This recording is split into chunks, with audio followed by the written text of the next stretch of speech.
ये जो कहानी अब हम जानने वाले हैं, ये कोई फिक्शन नहीं है। ये शांभवी ने बताई है उनकी अपनी मौसी के साथ घटी एक सच्ची घटना। ये एक ऐसी कहानी है जो सोचने पे मजबूर कर देती है कि क्या हो अगर किसी का पिछले जन्म का अधूरा प्यार इस जन्म में एक साया बनकर पीछा करने लगे। यही सवाल इस पूरी कहानी के बिल्कुल केंद्र में है और इसका जवाब श्वेता और उसके परिवार को मिला, पर उसकी एक बहुत ही भयानक कीमत चुकाने के बाद। तो चलिए शुरू से शुरू करते हैं। कहानी है बिलासपुर की। श्वेता, उसके पति शुभम और उनकी नन्ही सी बेटी ओशी की एक बहुत ही खुशहाल, परफेक्ट सी दुनिया थी। लेकिन उन्हें क्या पता था कि उनकी जिंदगी में एक ऐसा तूफान आने वाला है जिसकी नींव उन्होंने अनजाने में खुद ही रख दी थी, एक सदियों पुरानी परंपरा को बस नजरअंदाज करके। तो देखिए, एक पुरानी मान्यता है। इसके हिसाब से जन्म के बाद जो पहले 14 दिन होते हैं, उस दौरान माँ और बच्चा आध्यात्मिक रूप से बहुत नाजुक, बहुत कमज़ोर होते हैं और इसीलिए उन्हें बाहरी दुनिया से लोगों से बचा कर रखा जाता है, ताकि कोई भी बुरी या कह लीजिए नकारात्मक शक्ति उनकी तरफ खींची चली ना आए। और यहीं पे उनसे पहली और शायद सबसे बड़ी भूल हो गई। श्वेता और शुभम वो नए ज़माने के खुले विचारों वाले लोग थे।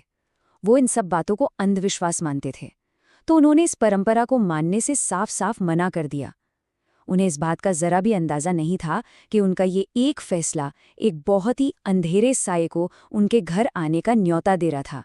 खैर, कुछ हफ्ते बीत गए, सब कुछ बिल्कुल नॉर्मल लग रहा था, पर असल में ये तूफान से पहले की खामोशी थी। और उस आने वाले खतरे का पहला सबूत वहां मिला जहां कोई सोच भी नहीं सकता था, उनकी बेटी की मासूम प्यारी सी तस्वीरों में। तो हुआ ये कि जब ओशी करीब 2 महीने की हुई तो पूरा परिवार उसकी तस्वीरें देख रहा था, और तभी उनकी नज़र एक ऐसी चीज पर पड़ी जिसने सबके होश उड़ा दिए। उन तस्वीरों में कुछ ऐसा कैद हो गया था जो वहां होना ही नहीं चाहिए था। नहीं, ये कोई कैमरे की गड़बड़ी नहीं थी। एक तस्वीर में ओशी के नन्हे से हाथ की जगह एक बड़े, मजबूत किसी आदमी के हाथ की उंगलियां साफ साफ दिख रही थीं। और हद तो तब हो गई जब एक दूसरी तस्वीर में वही हाथ पालने के नीचे से झांकता हुआ नजर आया। परिवार बुरी तरह घबरा गया और उन्होंने तुरंत श्वेता को फोन किया। और जब फोन पर बात हुई तो श्वेता का एक और राज सामने आया। उसने बहुत हिचकिचाते हुए माना कि हाँ, उसे भी कई हफ्तों से घर में किसी और के होने का एहसास हो रहा था।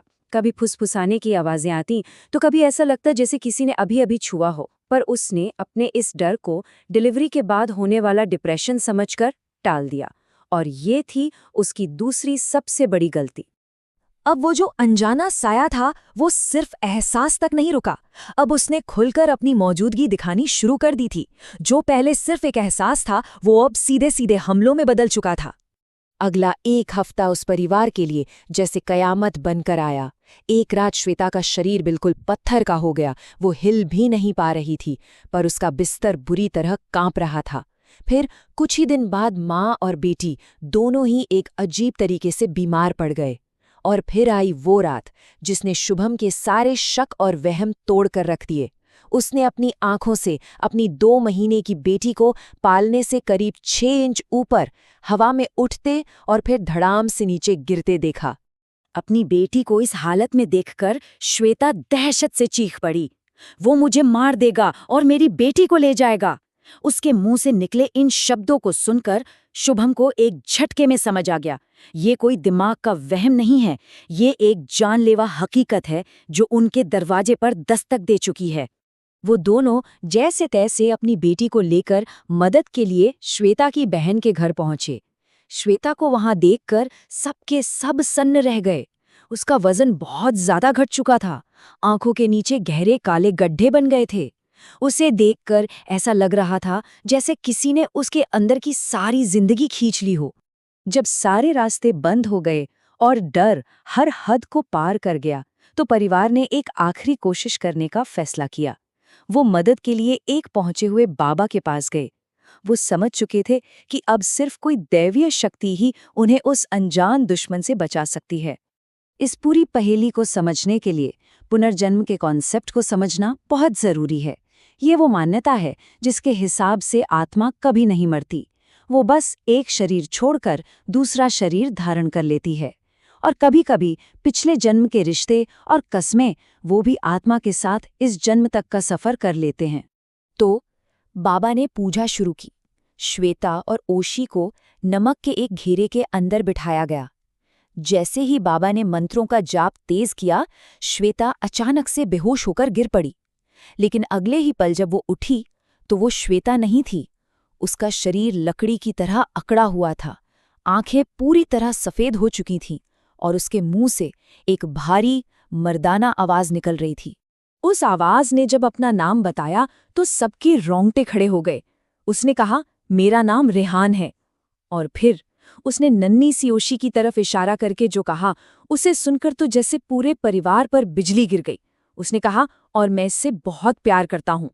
और फिर एक एक करके सारे राज खुलने लगे।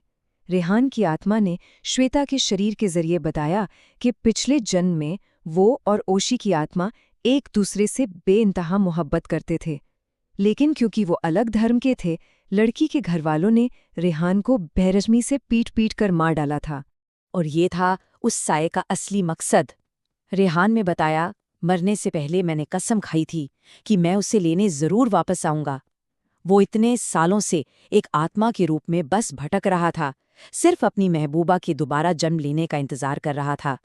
दुश्मन कौन था ये पता चल चुका था, उसकी कहानी भी सामने आ चुकी थी, लेकिन लड़ाई अभी भी बाकी थी। राज तो खुल गया था, पर खतरा अभी टला नहीं था। रेहान अपनी महबूबा को छोड़कर जाने के लिए बिल्कुल तैयार नहीं था। बाबा और उस आत्मा के बीच एक जबरदस्त आध्यात्मिक लड़ाई हुई और आखिरकार अपने मंत्रों की शक्ति से बाबा ने रेहान की आत्मा को श्वेता के शरीर से बाहर निकाल फेंका। श्वेता एक चीख के साथ दोबारा बेहोश हो गई, पर इस बार वो आखिरकार आजाद थी। लेकिन बाबा ने चेतावनी दी कि रेहान की आत्मा पूरी तरह से गई नहीं है, और उन्होंने ओशी की सुरक्षा के लिए कुछ बेहद सख्त नियम बताए। ये नियम सिर्फ हिदायतें नहीं थीं, ये ओशी की जिंदगी और मौत का सवाल था। ये एक कवच था जो उसे उस इंतजार करते साये से बचाकर रखने वाला था। इस पूरी घटना को आज कई साल बीत चुके हैं। परिवार अब एक नए शहर में एक नए घर में रहता है। ओशी बड़ी हो रही है, बिल्कुल एक सामान्य और सेहतमंद बच्ची की तरह। लेकिन उस एक रात का खौफ आज भी उन सब के दिलों में जिंदा है, एक अनजाना डर कि कहीं वो वापस ना आ जाए। और यही सवाल आज भी बाकी है, क्या रेहान सच में हमेशा के लिए जा चुका है, या वो बस सही वक्त का, ओशी के बड़े होने का, या शायद परिवार की एक और छोटी सी भूल का इंतजार कर रहा है।